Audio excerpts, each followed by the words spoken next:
आप देखो विश्वास जो होती है ना बहुत बड़ी चीज़ होती है, और जब भी कोई इंसान कोई भी काम विश्वास के साथ करता है ना तो उसको जीवन की हर समस्या का हल भी मिलने लगता है। आप देखो भगवान की पूजा पाठ करते हो, धर्म कर्म रिचुअल्स करते हो, धूप फल फूल मेवा अगरबत्ती चढ़ाते हो, उपवास व्रत करते हो, निर्जला व्रत करते हो, माता का 9 दिन तक जागरण करते हो, पूजा करते हो, पूरे विश्वास के साथ करते हो, करना भी चाहिए देखो। लेकिन सिर्फ और सिर्फ ये सोच के विश्वास करके चल रहे हो कि हम पूजा पाठ कर रहे हैं, बाहरी तौर पे सारा हम रिचुअल साफ सफाई के साथ कर रहे हैं, अब भगवान मेरा काम कर देगा, तो वो पॉसिबल नहीं है। कहने का मतलब होता है कि भगवान पे तो विश्वास करो, पूजा पाठ तो करो ही करो, लेकिन सबसे पहले अपने आप पे विश्वास रखा करो कि हाँ जो काम हम कर रहे हैं उस काम में मुझे सफलता मिलेगी ही मिलेगी।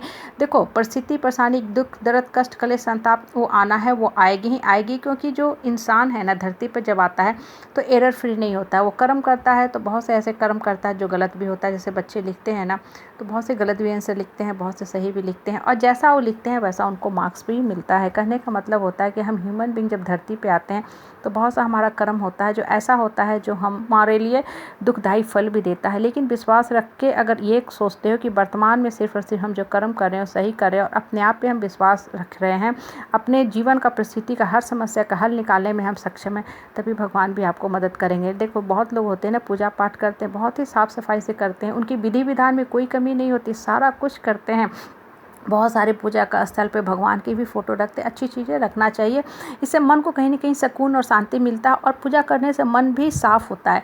लेकिन सिर्फ ये सोचना कि भगवान कर देगा वो सरासर गलत है। कहने का मतलब होता है ना कि अपने आप पे पहले विश्वास रखा करो, अपने आप को मजबूत बना के रखा करो। आप पूजा पाठ करते हो और उसके बाद क्या करते हो कि जो समाज के खाली पीली जो लोग बैठे होते हैं, बेकार के लोग बैठे होते हैं, उनकी बातों पे विश्वास करना शुरू कर देते हो। इसीलिए क्या होता है कि आपको देखोगे पूजा करते हो लेकिन कुछ समय के बाद फिर से आप हिलने लगते हो। मतलब जितने देर आपने पूजा किया, मंत्र का जाप किया, मेडिटेशन चैंटिंग अप किया, आपको बड़ा ही अच्छा फील होता है, वास्तव में ही अच्छा फील होता है, आप फ्रेश भी फील करते हो।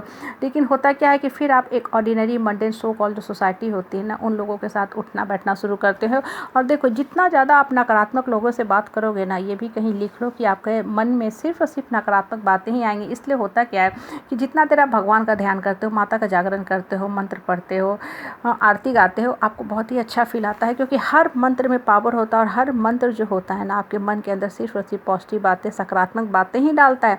लेकिन देखो कहीं भी जो निगेटिविटी होती है ना बहुत ही हेवी होती है। इसलिए देखो वायुमंडल में भी कहीं किसी स्कूटर के ना साइलेंसर जो होते हैं ख़राब होते हैं, फटे होते हैं, तो धुआं जब निकलता है काला ना तो एटमॉस्फेयर में डिजॉल्व नहीं होता, वो नीचे ही जमा रहता है, नीचे ही पड़ा रहता है। कहने का मतलब होता है जो नकारात्मक लोगों की नकारात्मक बातें होती ना वो क्या करेंगे कि आप थोड़ा सा ऊपर उठे नहीं कि आपको नीचे की तरफ फिर से खींच देंगे, नीचे की तरफ पुल डाउन कर देती है, और इसलिए आपका फिर से विश्वास हिलने लगता है।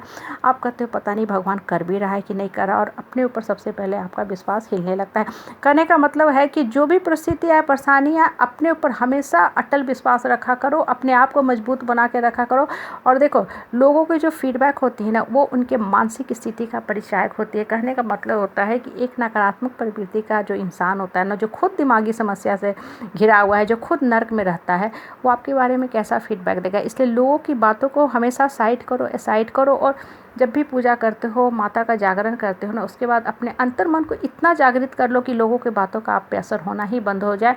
तभी आपकी जो पूजा है सही मामले में जागृत लाइव पूजा है, और आपकी जो आत्मा है ना जागृत हो रही है।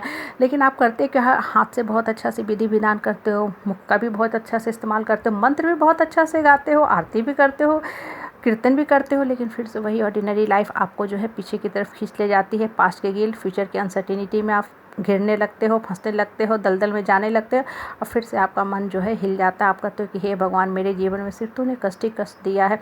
देखो भगवान किसी को कष्ट तो देता ही नहीं है, भगवान तो सिर्फ ज्ञान बुद्धि विवेक विजडम देता है, और हर परिस्थिति में हमें लड़ने के लिए आगे बढ़ने के लिए प्रेरित करता है, मोटिवेट करता है। भगवान जो होता है ना देखो एक सबसे बड़ा मोटिवेटर का काम हमारे लिए काम करता है। लेकिन हम करते क्या हैं, खुद अपने आप को डिमोटिवेट कर लेते हैं। भगवान की बातों का चिंतन करते हैं, वो बातें दिमाग में रहती तो हैं, लेकिन फिर से हम नकारात्मक लोगों के पास चले जाते हैं, उनसे सर्टिफिकेट लेने, उनको खुश करने। और जितना ज़्यादा आप इन लोगों को खुश करने में लगे रहोगे, हमेशा ही हमेशा अपने आप को दुखी करते रहोगे, क्योंकि नकारात्मक प्रवृत्ति के लोगों को कभी खुश किया ही नहीं जा सकता। और सबसे इम्पॉर्टेंट बात, हर इंसान के जो खुशी होने का पैरामीटर होता है, पैमाना होता है, वो बिल्कुल ही अलग होता है। इसलिए हमेशा सिर्फ और सिर्फ अपने आप पे विश्वास रखे करो, अपने आत्मा को खुश करने का कोशिश करो, वो काम करो जिससे आपका मन, आपकी आत्मा खुश रहती है, आपका मन आगे की तरफ बढ़ता है। लोग क्या बोल रहे हैं, नहीं बोल रहे हैं, क्यों बोल रहे हैं, सबको साइड करके खुश रह के जीवन